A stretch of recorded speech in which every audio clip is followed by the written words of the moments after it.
কিভাবে ডিজাইন করব। সো এটা অ্যাকচুয়ালি যার যার স্ট্রং পয়েন্ট বোঝা লাগবে, যে হয়তো বা আমি ডিজাইন প্যাটার্নে ভালো, আমি ডিজাইন প্যাটার্নের পার্টটা দেখতে পারি যে কোথায় কিভাবে থিঙ্ক করতে পারি।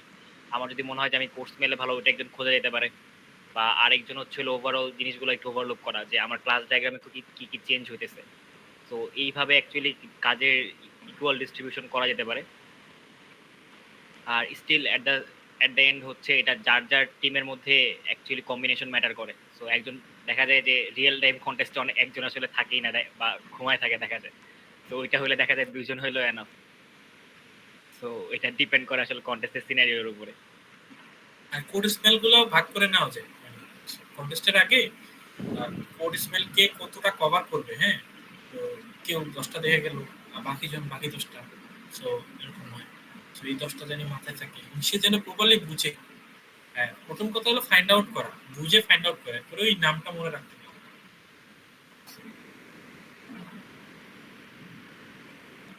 ভাই আর কোনো কোশ্চেন না থাকলে আমরা মেবি মিটিং এন্ড করতে পারি ভাই, অলরেডি 10:20 মতো বাজে অলরেডি। হ্যাঁ, আচ্ছা, ওই স্লাইডটা প্রোভাইড করা হয়েছে এখানে কমেন্টে, যার যার দরকার এখান থেকে চাইলে কালেক্ট করে নিতে রাখতে পারো।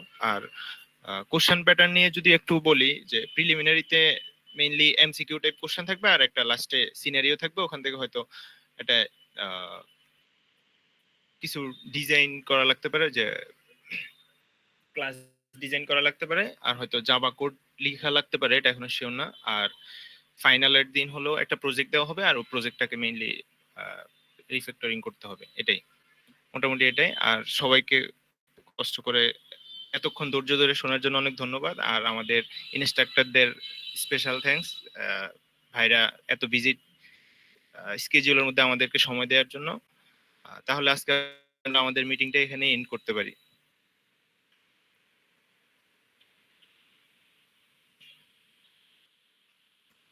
হ্যাঁ, ঠিক আছে, বাই।